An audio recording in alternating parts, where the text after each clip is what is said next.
Welcome to Navigating the Aftermath, the podcast where we explore the journey of rebuilding and rediscovery after life storms.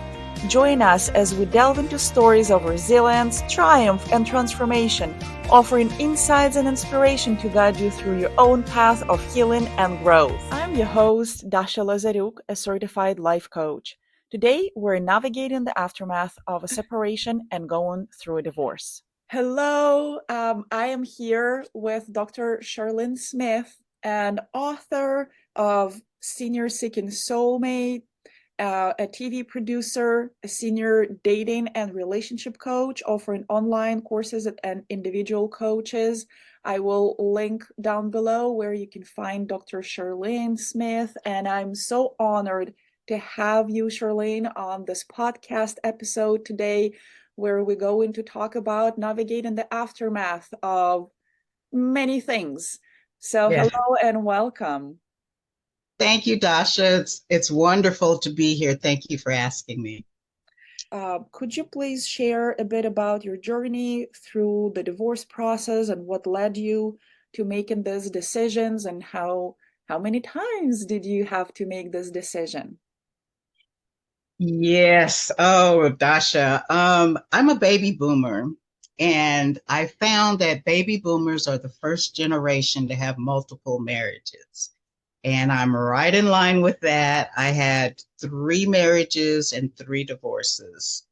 The first marriage was when I was very young. I graduated from high school, and a week later, I was married. And then 4 months later, I was pregnant. I didn't know I was pregnant, but at that time, my ex-husband left, and he was 20. So he was 20, I was 18. So we were very young, and he couldn't handle it. And he just basically moved out. So after he moved out, I moved out. And then I went back. I was in Texas, and I went back home to California. And while I was in California, I got divorced. And around that time, I found out I was pregnant and became a single parent. In that whole process, I had joined the Army, and while I was in the Army, I got divorced. And when I was in Georgia in the Army, I then met my second husband. I picked him for all the wrong reasons. Hindsight is 2020. So I got married to him with my son, who was about 5 or 6 years old at that time. And it was a very difficult marriage. It involved physical violence, really, really bad physical violence, to the point that he put a shotgun right here in the center of my forehead, had his finger on the trigger, and all I could do is think, oh God, please don't let my son see this. If he does kill me. I was standing in front of a closet, and while he was doing his talking and threatening, I positioned myself so if he did fire the weapon, I would fall back into the closet and my son wouldn't see that right away. I prayed I prayed 2 prayers. The first prayer was, if this has to happen, please don't let my son see it. The second prayer was, if this is not my time, please take his finger off the trigger and something that will take this gun away from me. And as soon as I prayed that prayer, he took his finger off the trigger and he passed out. He had been drunk, and so he passed out. And so I know there's a God as a result of that. I kind of knew it before, but that was very clear, because it was the second I prayed that prayer, his finger came off. And this was something that had happened over a period of time. So it wasn't like it just happened and I prayed and his finger came off. It was definitely the Lord answering my prayer. So after that, I really was closed, opened up my heart again, and got married a third time. But he was very insecure. We had a great marriage the first couple of years, and then just all kinds of things started happening, and he decided he wanted a girlfriend. And so we got divorced after that. And I was willing to accept that if he was going to end that relationship, but he decided that's who he wanted, and that's who he eventually ended up getting married to again. But now he's divorced from her. So, with those things, trying to get over it, each time I became better at loving myself. And actually, after the third time, I really did a lot of work, went for therapy, did a lot of self development, and actually heard from Tyler Perry. I went to see a play with Tyler Perry. After the play, he came out on stage as Medea and he said, "Don't give up on love." And I was like, yeah, right. Who's going to love again? I'm not loving again. And he said, "Don't give up on love because God has someone for you. And if you stay closed off, you might miss that blessing of having a great partner." And I was like, oh no, you know, but it stuck with me. And he said also, the person that's for you is going through things now and they're learning lessons so that they can be the best partner that God wants for you. And I thought, I never thought about there might be somebody else going through changes and preparing to be with me. And basically, it came down to be the partner that you desire.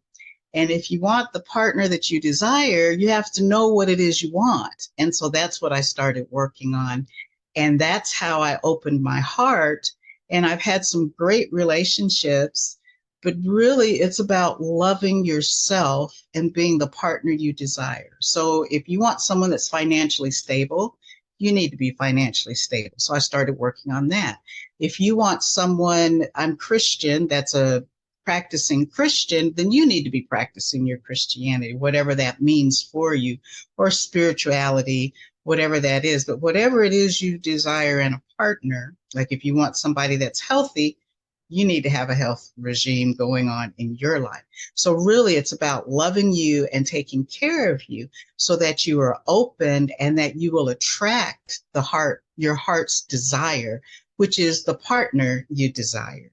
So it's a long way to say you can survive divorce. You have to love yourself and take the time to be good to yourself and know that it's not fully your fault. Sometimes the fault is maybe the selection process wasn't that great, but no one deserves abuse of any kind. Um, Sometimes people say they love you, and you're so excited to hear that it really isn't love, and you're looking over that. So it's about being more intentional about your choices. Now, I've had some great relationships. They didn't work out for different reasons, and some of them really, really hurt. But the thing is, you also have to let people do what they need to do. And don't be so concerned about taking care of other people. Take care of yourself first. It's not selfish. There is a thing called being selfish, but what I'm talking about is protecting your heart, taking care of yourself, being the best version of yourself will help you get over those heartbreaks. And, some things just aren't meant to be, and accepting that. So, right now, I'm single again, and I started going online, but I'm having a good time because now it's like, okay, they're not doing this or they're not doing that. That's not quite what I want to do. That's a deal breaker. That's not a deal breaker. Maybe I can work with this. Maybe I can't. So now I'm more intentional and I know more of what I want in a partner, and I'm more of that partner that I desire. Ah, that is so wonderful. And Charlene, if we go back, what, how did you find the strength to leave this abusive relationship? Because as both of us know, so many women, they of course don't want to tolerate abuse. They want to leave and they're so scared, and they look at people who already did that and say, oh, but I'm not that strong. I don't have XYZ. Like, I don't have the support system. I'm not courageous enough. I'm not smart enough. I'm not something enough. How, for you, it was the process of finding the strength, and how did you manage to find it? Yeah. It was hard because when it first started happening, domestic violence has a progression to it. And when it started happening, I wanted to go back home. And relatives and even my parents, because they're of a different generation, they were like, you made your bed, now you got to lie in it. So I was kind of forced, do I live with this or do I find a way out? Um, I did a lot of reading. I started getting scared because the abuse was escalating, and I didn't want my son to see that. He saw some of it, and that was kind of the motivation. I didn't want my son growing up in a violent home. So that was the motivation. How I got my wits about me, oh gosh. I just did a lot of prayer, and I started doing things like, if I stay in this, what's going to happen? And I would actually write things down, and I was like, I don't want that. And then it would be, well, how am I going to get out of this? Because he had done the normal things that most abusers do. If you leave me, I'm going to kill you. I don't want anybody else to have you, blah, blah, blah. And so I did develop a plan, and I was embarrassed to tell people, so I had to invent the plan myself. But what I would recommend to someone is to find an agency or a really good friend that can help you with the plan. I think an agency is better because it can be quite dangerous to get out. For me, I was living over in Germany, and the military was involved, and I was in a situation where the Germans didn't have jurisdiction over me because I was a family member. The military didn't have jurisdiction over me because I was a family member. So I found out that if I killed him on the military installation, they would just send me home. And that scared me because my initial plan was, how could I kill him and get away with it, which was pretty scary. I skipped, but that was the plan I had. And I was like, no, because something may go wrong with it. And then I end up in jail and I won't have my son. And you notice I'm not saying I was sorry that I would have killed him. So it was not the best plan. And I was like, I don't want to live with that. So my plan became, I can get a job overseas and I can get my support over there, my own military ID card. I could get my housing, all of the benefits that they give you when you work civil service overseas. And I was like, the clouds opened up. I wasn't in this dark place anymore. And so I told him, because he got orders to go back to the States, I said, I want to stay here so I can get everything I need and be able to transfer my job to the States. And he was okay. So we got another apartment that I could live in as I was, sponsoring myself. And he left and went to his new assignment. And then when he left, I then filed for divorce. I had to get an attorney in the States, but I was able to do that. And I felt pretty safe because he was in the States and I was in Germany. But when he got served, he flew back to Germany and I had to call the MPs to get him, and I had to call his unit and all of that. And God worked in that too, because of course he didn't tell me he was coming back. And back then they had phone booths.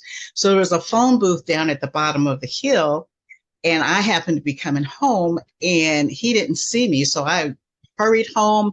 I had my sister and my son with me. We locked everything up and I called the MPs and they came and got him. So my second plan was the better plan, but it wasn't about courage. It was about survival, and it was about my son, and just looking at what my environment had to offer and how I could get out. And in the States, it's much easier to get out. There's a lot of shelters for people that are experiencing domestic violence, men and women. There are lots of organizations that will support and will get you. Even now, there are laws that the abuser has to pay support for the family until that person gets on their feet. There's so many resources now that it's a lot easier to get out. So it's not about being strong. It's not about being brave. It's about survival. And what do you want your children? As mothers, we want the best for our children. And if your children grow up in that environment, it's going to create another cycle of abuse. And you want to get your children out of that. So those were the motivating factors for me. Could I take care of myself? And I figured I could, and anyone can. There's a lot of jobs out there now, and there's a lot of training, there's a lot of grants for college. So you don't have to be dependent on that person. There is fear because they often threaten you, but it's like blackmail. Someone can't blackmail you if you put it out there in the public. Part of blackmail is that you don't tell it and they've got a secret and they're holding it over your head. It's the same thing with abuse in the family. You expose it, go get help, and people will come to your rescue and help you until you can help yourself. So that's kind of how I got out. And that was many years ago when people were like, what goes on behind closed doors stays behind closed doors. Now it's like, if you're experiencing violence, get out, and there's lots of help to get out. And that's something I would offer anyone. If they want to contact me, I can help them develop their plan, help them be safe, help them find those shelters that are safe places to go, and learn how to get out on their own. There's no reason to be dependent on someone in that circumstance. Yes, so what such a wonderful perspective that things shifted and changed dramatically for women. And Yeah. how did you deal with the emotional part of it? Because you mentioned that it was not about strength and courage, it was about survival. And so many victims of abuse have a lot of guilt and shame, thinking it's their fault. How did you deal with that emotions? Well, I'm not sure I dealt with it right away because, again, my motivation was to get out and protect my son. um, I did have those feelings. Oh, when I was going through it, what did I say that triggered him? What did I do that triggered him? What can I do better so I don't trigger him? Instead of looking at, this guy is crazy and anything you do is not going to stop it. It's not you. So I didn't see that while I was in it. I didn't see it until after I was out. And when I got out, I was like, okay, I saw the signs, but I ignored them. And I endured a lot of stuff that I didn't deserve. And that came later. So it wasn't until later that I started dealing with it's my fault. Getting out was more important than trying to figure out what's going to set them off after a while. So, yeah. Yeah. And you mentioned you had a lot of obstacles. You were abroad, you were away from your family, and it sounded like you didn't have much of a support. So, what kind of a support system did you have in place to Um, help you get through this? This yeah, that's the thing. I had a couple of friends that didn't realize what was going on during, because it's a big secret, right? So they were my friends. I became active in different organizations, and even though I wasn't telling them my secret, uh, there were reasons for me to get out the house and not be depressed, and got my son active in things, and then I was working, and as I worked through my stuff, I started to develop a support group. But yeah, basically because my job was helping people, and here I am, a person needing help, trying to help other people. Um, so I really didn't have a support group about the violence. And people knew things that were going on. We lived in a multi-level apartment type building, and you could hear through the floors. And I know people heard me screaming and things being thrown, but they didn't come to my help. They didn't assist me. Um, and so it really was on me to come up with something. I had a really, really close friend and I had a boss, and they didn't know what was happening during the time. And they were wondering, well, why did you want to stay in Germany? Most people want to go with their spouse. And then I told them, and they were like, we had no idea. And then they became supportive. Of course, it was after that. So, Yeah. So asking for help, that is so difficult, and especially you being the person providing help. And Mhm. how did you find that place in you to go and ask for help or even share your story? So you got out, you were in the survival mode, and then my understanding is that you started sharing that for and asking for support. What would you recommend our listeners who are having a hard time asking for help, receiving help? What would you recommend them? To know that it's okay. It's a mindset.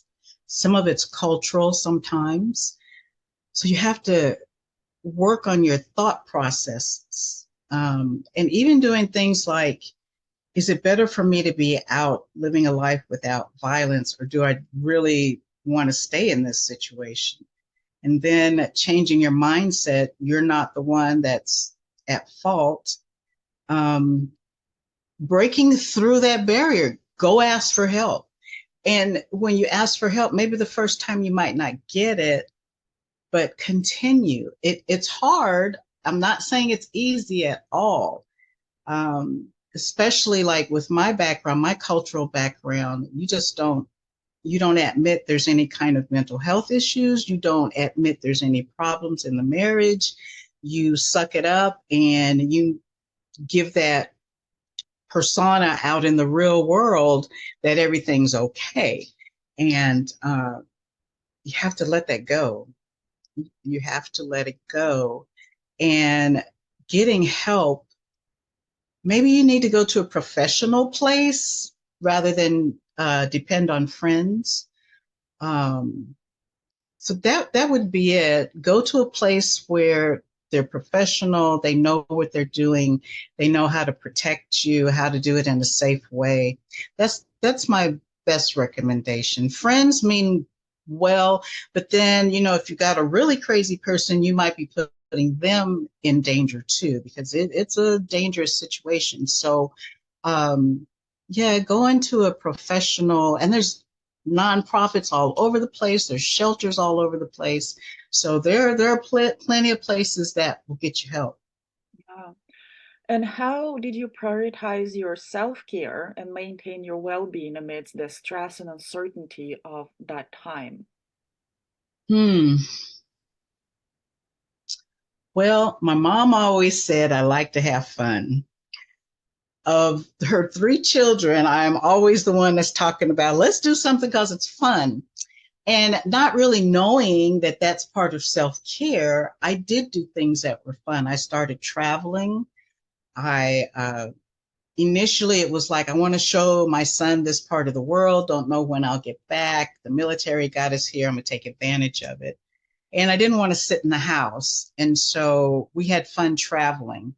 So it wasn't necessarily intentional, but looking back, it was self care. Over in Europe, you can get spa treatments for little or nothing at that time. And I would go and get massages.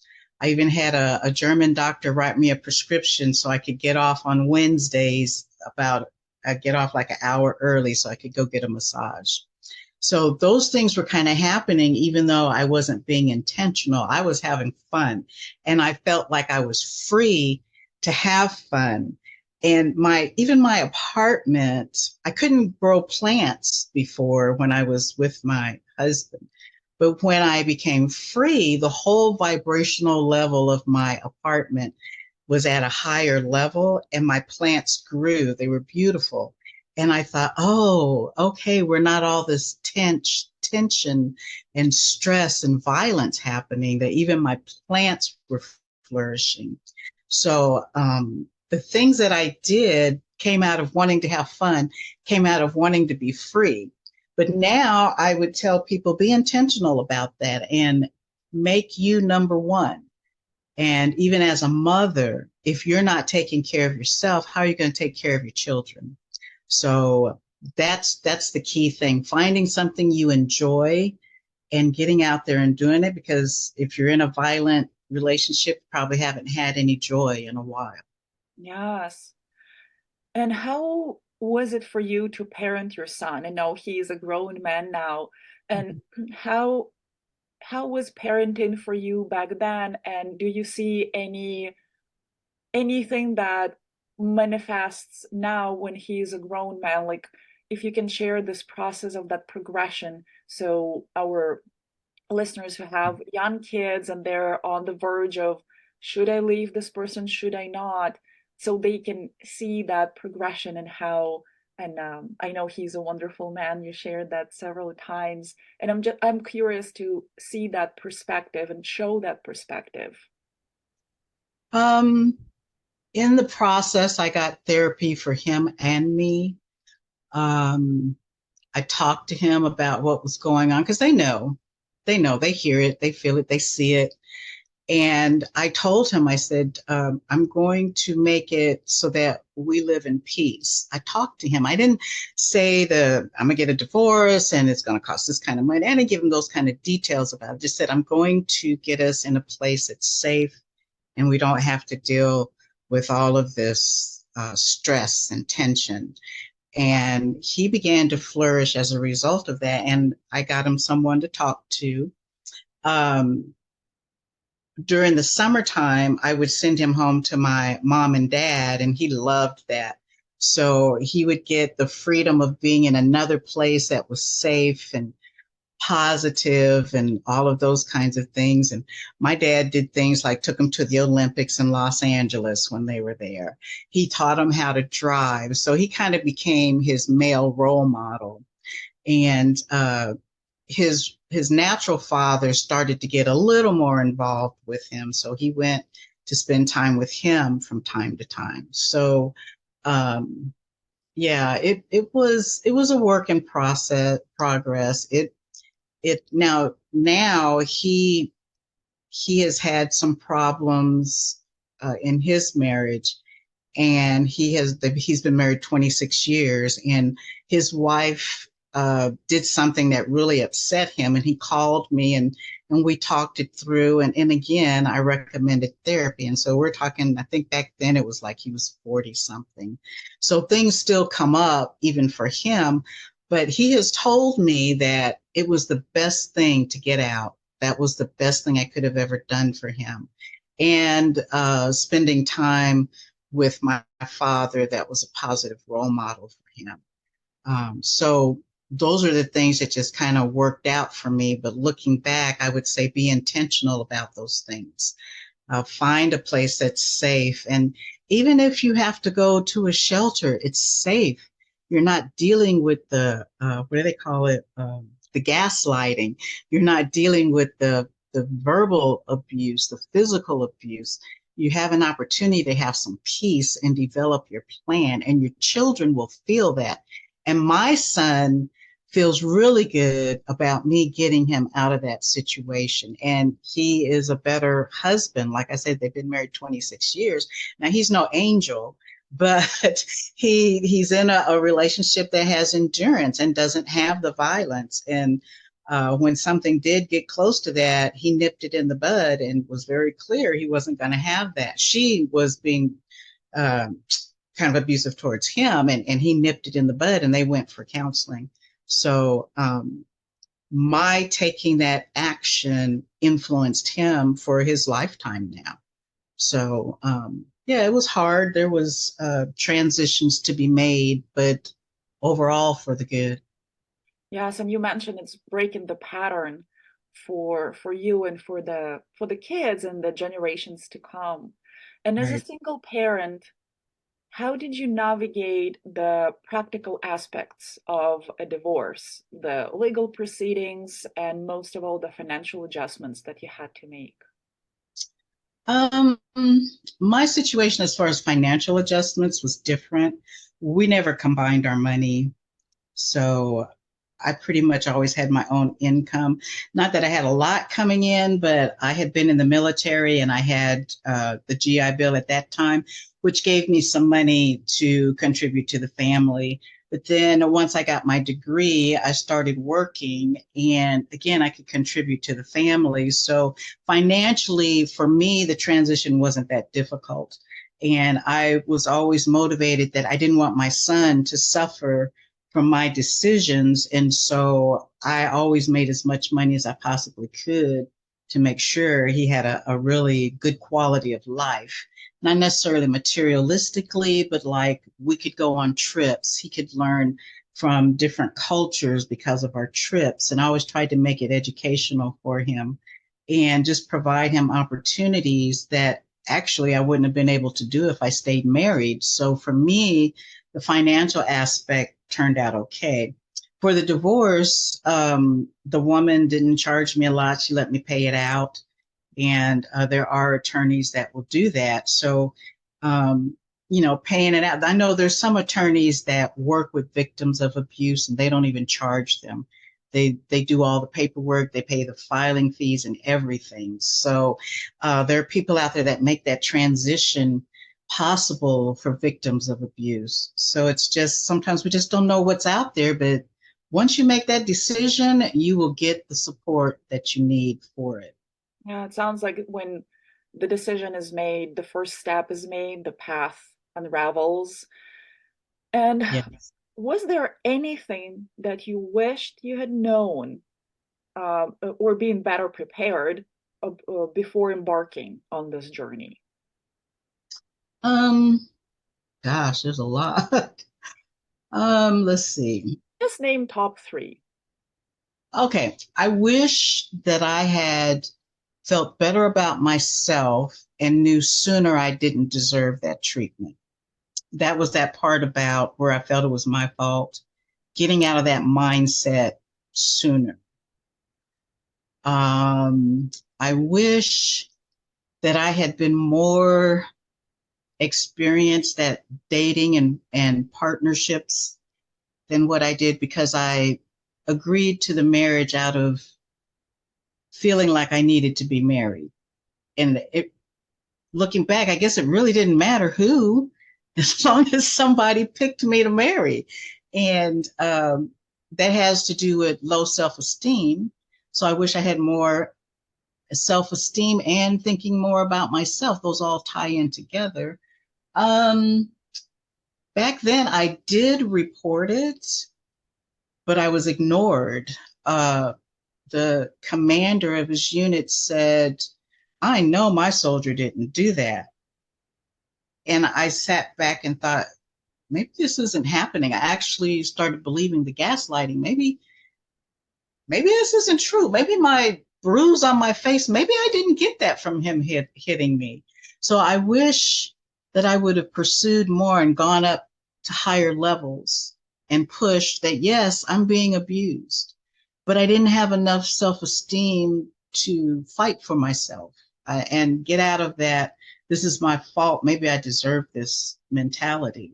So I wish I would have gotten there quicker. Yeah. I think because if you get there quicker that you don't deserve this, you're going to take action quicker. And I wouldn't have had to subject my son to that stuff for as long as I did. So, Yeah, it's kind of like a yeah. black hole that a person can be sucked in, right? And it's, yes, gaslighting is real and anybody can be gaslit. What would you Yes. say the red flags were? And as Mm. empathetic women, or women in general, we have a tendency to overlook the red flags, ignore them, pretend that did not exist. What would you say the early red flags are and how to pay attention to them? Oh, wow. Okay. So here's one. We were at our wedding. We had said our vows and we were coming out of the church and people were taking pictures and they were taking pictures of me because it's the bride's day, right? He stood in front of me and said, why isn't anyone taking pictures of me? And I was like, who? And I just kind of laughed it off, but I was like, it's really not about you, it's about me. So it took away from my day and I didn't pick up on it. So that was one, meaning that's a sign of narcissism. It's all about me, can't be about anybody else. And after that, um, when I got to Germany, he started doing a lot of things like going places and not telling me where he was going. And then I found out that he had had a relationship with this woman before he got married to me, and he continued it on even after we were engaged and after we got married. So here I am married to this man in Germany. I don't know anybody, and he's having a relationship with another woman. And then and I found hard proof, and I called her and she said yes. And I was like, why would you have a relationship with a married man? And she said, oh, he's a good man, we're just friends. Right. So I still stayed with him after that because I didn't think enough of myself. And so yeah, being treated like you're not worthy, if you're feeling less than, that's a big red flag. And he made me feel less than a lot. Even those statements like, you don't know how to take care of anything. I'm not going to buy any furniture because you don't know how to take care of anything. Well, I had been married before and had a house and had furniture, and I knew how to take care of a household. And then having him say that to me, I'm like, oh, well, maybe I don't. So it's those kinds of things, the verbal, the physical, but the verbal was really more of those subtle kind of things. You don't know how to manage money. You're never going to have anything unless you have it with me. um, you don't have any benefits. I have all the military benefits. You're not going to be able to have health care for you and your son. He never wanted to adopt my son. He wouldn't even volunteer to do Boy Scouts. My son at that time, he couldn't be in the Boy Scouts unless his quote father, so he was the stepfather, participated. And he said he wasn't going to participate in that. And I mean, that's not a loving thing for someone that says they accept you and your son. So there were a lot of things that were happening. And because I didn't feel good about myself, well, okay, he's not his natural father. And, I can't do it. So he's not going to get to be a Boy Scout. And just kind of, but then as I started to think about things, I'm like, my son should be able to do whatever he wants to do. And so once this man was out of my life, my son got to do a lot of things. And, so it does take time, and it does take seeing that, hey, that's not normal. If you start thinking that's not normal or that doesn't make me feel good, that's a red flag. Yes, and like you mentioned, focusing on yourself and the plants, such a beautiful biofeedback, right? When we cannot grow something in our places, that is the feedback. The energy is not good, and even Right. cacti die. So, and how can we thrive in this? So, Exactly. knowing that as a woman, I deserve better, I can do better, and really work on yourself. That Right. sounds like to be the key. And how would you describe your life now, many years Oh, post-divorce, with all of this? I imagine there are so many ups and downs, and you're a very strong woman and very beaming life force, and it just like you're thriving. How's your life now? I am living my best life.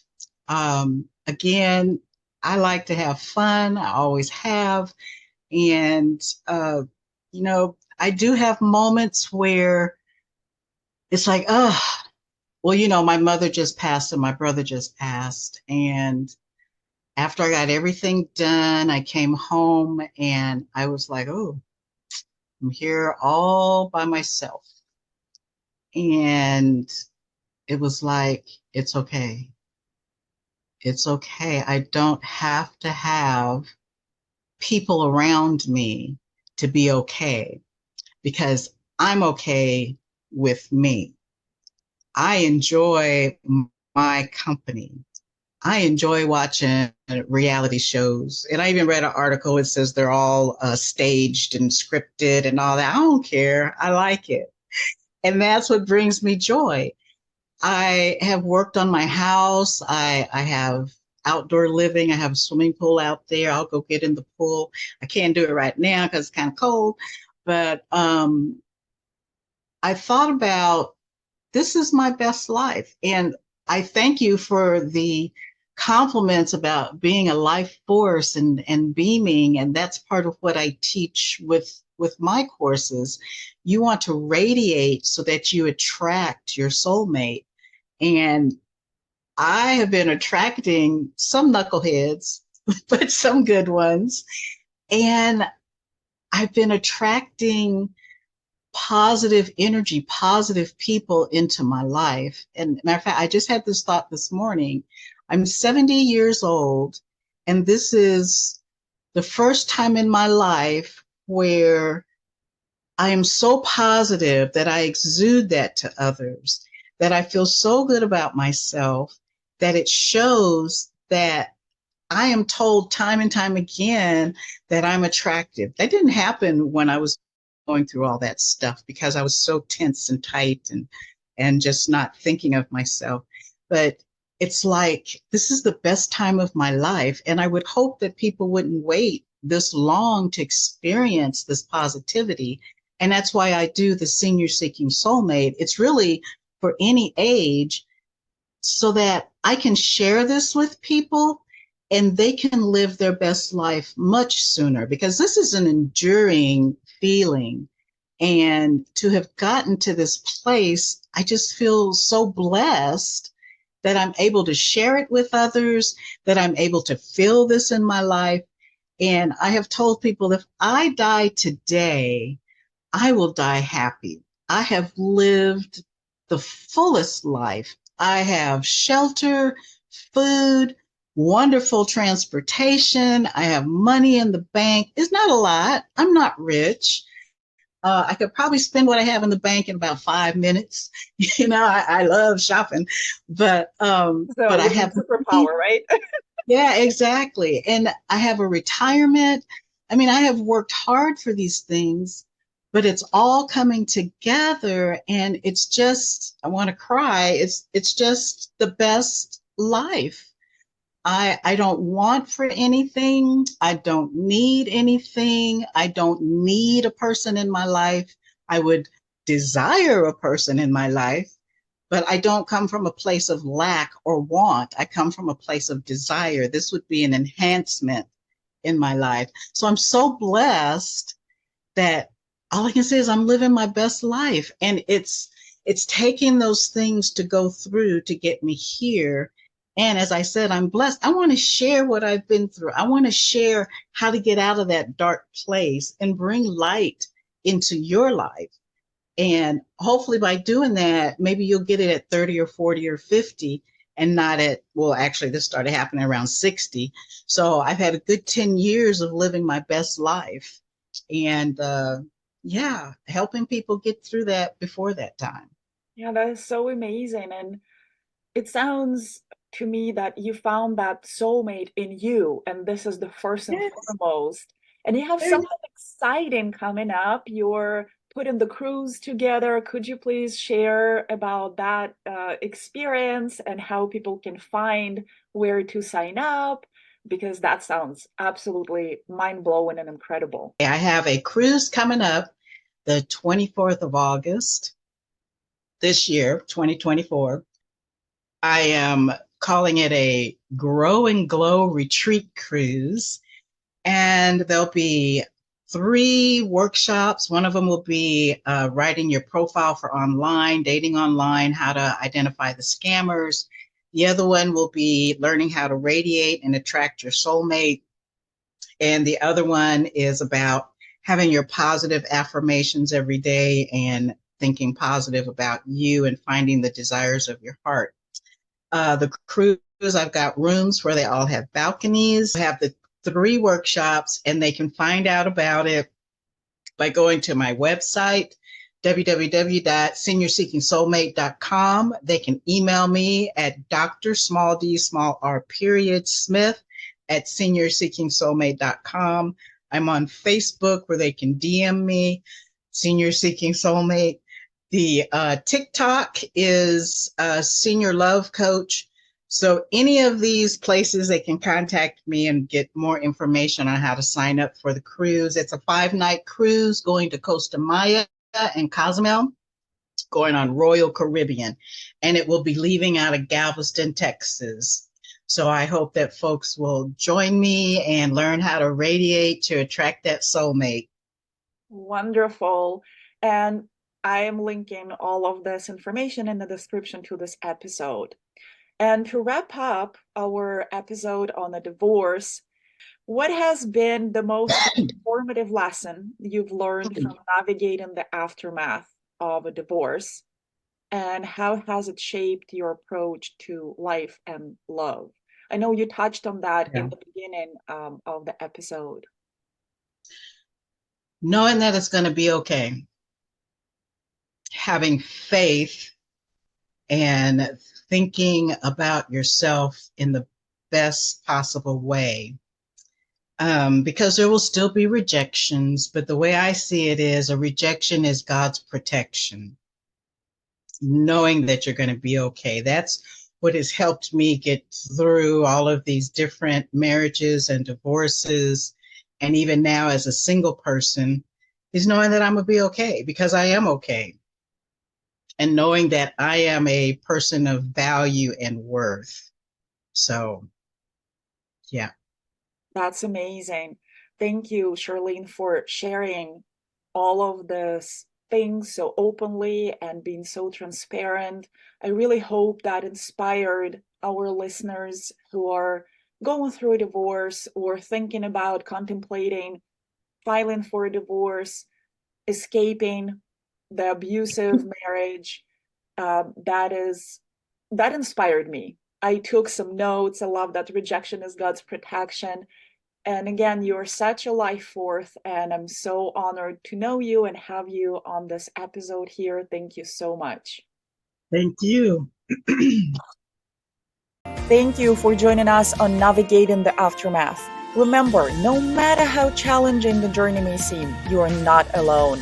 Subscribe for more empowering stories, practical wisdom to help you navigate life's twists and turns. Until next time, keep moving forward with courage and conviction.